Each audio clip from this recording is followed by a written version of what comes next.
Welcome back sa aking YouTube channel. Para sa mga first time lang po na manood, please click mo na yan dyan, Miss TV, Manila. Anyway guys, wala nang bayad to libre lang. Tulong mo na lang din sa kapwa mo. Alright, thank you very much po. So topic natin po today's video, politics tayo guys. Digong, napipikon na kay Martin Romualdez, kay Franz Castro ng Makabayan Black, kay Trillanes ng gagali itira. Ayan guys, yan ang mainit na pinag-uusapan ngayon. Meron na naman bagong patutsada itong si Digong. Dahil nga dun sa nangyari sa kanya, di ba? Kay Trillanes, nung nagsalita siya sa gikan sa masa sa may SMNI, na sinabi niya na sabi niya kay Sarah, sabihin mo na kasi Sarah na yung confidential fund gagamitin mo para patayin sila Franz Castro at mga komunista, sabi niya. At doon sa Davao, naghahanap ba kayo ng ano, kung anong talagang ginawa ko? Sabi niya, naghahanap ba kayo ng confidential? Doon sa Davao, talagang ginamit ko yung confidential fund. Diba? Para patayin yung mga lumalaban sa gobyerno, sabi niya. So dahil doon guys, itong si Trillanes, nakakuha rin ng kopya. So, na-vlog na rin natin yan. At sinabmit na rin dyan sa ICC na karagdagang ebidensya, malakas na ebidensya, na magtuturo mismo kay Digong na mismo lumabas sa kanyang bibig. So, ngayon guys, ang daming kaaway ngayon ni Duterte. So, sinimulan niya nung pagkatapos nitong si Sara, tanggalin niya yung 650 million na confidential fund.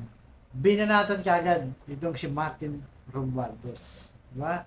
Kung gusto mo maging presidente, magpa-audit ka, sabi niya. Binata niya hanggang hindi tumitigil. Dagdagan mo pa yung mga DDS vloggers, sila Panelo, sila Roque, Isaminay. So lahat yan, pinagtatanggol itong si Inday Sara. So yun nga, dahil doon, direkta ang paninira na sinabi ni Digong kay Martin Romualdez, kasama na yung buong Kongreso. Kaya ngayon, pumapalag ngayon ang Kongreso. So bukod doon kay Franz Castro, 'di ba, sabi niya, patayin talaga kita, sabi niya, 'di ba? Pati na mga komunista, sabi niya. Oh. So nagagaliti talaga siya ngayon. Dumarami ang kalaban niya at hindi niya alam. Akala niya siguro presidente pa rin siya na kahit na anong sabihin niya, walang kukontra sa kanya, walang lalapit sa kanya. Actually ngayon, kakasuhan na siya nila Franz Castro dahil sa death threat na sinasabi niya. Dahil ano na siya, private citizen na siya. Ordinary citizen, Rodrigo Duterte na lang siya. Hindi na siya presidente. At wala na siyang immunity from the suit. So, ngayon pwede siyang idemanda ng kahit na sino, lalo na sa mga pahayag na inilabas niya. So, yun na sinabi niya, binabanatan niya. At ang sinasabi nga niya, pinakwarap na gobyerno itong Kongreso. So, ito sabi niya guys, dito kay Trillanes, kasi napipikon na kasi siya, di ba? Sabi nga ni Trillanes, dinala ko na, sinabit ko na sa ICC yung picture, sabi niya, na nakuha doon sa video. Kaya nga sabi niya kay Trillanes noon, ikaw Trillanes, sabi niya, wala kang prinsipyo. Usa-asa ka na lang, palutang-lutang ka na lang, sabi niya kay Trillanes guys. Kung may prinsipyo ka, sabi niya, gusto mo puntahan mo ko doon sa Davao. Kahit natutulog ako, gisingin mo ko, magharap tayo. So, pikon na siya kay Trillanes. Kasi nga, pagdating sa usapin ng ICC, medyo kinakabahan tong si Digong. Di ba, alam naman natin na anytime, o within this year, o next year, pwedeng lumabas yung warrant of arrest ng ICC. Dahil sa reklamo sa kanya sa EGK. So dahil dyan, yung sa ICC, yung Kongreso ngayon guys, kung maalala nyo noon, sinuportahan yan ng Kongreso, di ba, pinanuhan ni Gloria Macapagal Arroyo, mga 19 na ano yun, 19 na Kongreso na sumusuporta sa gobyerno ni BBM na huwag papasukin.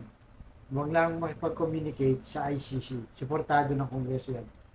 Ganon din sa Senado. Sila Bato, sila Idol Robin Padilla, di ba? Ganun din, sinusuportahan nila na huwag nang papasukin itong ICC. Pero sa panahon ngayon, dahil yung nangyayari ngayon, pinag-iinitan ni Duterte yung mga kongreso, pumapalag sila. baka magbago ang stand nila. At itong si Trillanes, sabi niya nga sa BBM administrasyon, i-review nyo, repasuhin nyo yung stand ng Pilipinas na papasukin nyo na ang ICC para maimbestiga. So doon siya lalong nanggalit at napikon itong si Duterte dahil nga ang gusto mangyari ni Trillanes ay papasukin niya ang ICC para direkta ng imbestigahan itong si Digong, na which is sinabi ng BBM administration na wala na. Pero pag lumalim ng lumalim ang away ni Martin Romualdez at itong si Inday Sara at saka ni Duterte, malamang mag-iba ang stand nila. Di ba? Mahitayin natin mga susunod na araw. Kasi dito tumitigil itong dalawa na to si Digong at si Inday Sara sa pambatikos kay Martin. Siyempre, si Martin, papalagyan, di ba? Hindi man direktang sinasabihin si Inday tsaka si Digong sa kilos naman. So, yan ang mainit na pinag-usapan ngayon na abangan natin guys kasi nga palalim ng palalim to. Sino mag-aakala ng Uniteam ay maagang mawawasak, di ba? Maaga silang mawawasak.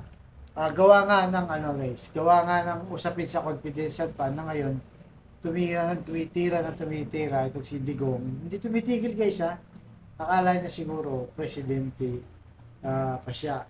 Pero so yun na nga, hindi nagpapasindak itong camera na pumapalag kay Duterte sa mga statement na paninira sa Kongreso. Kaya marami pa pwedeng mangyari dito guys.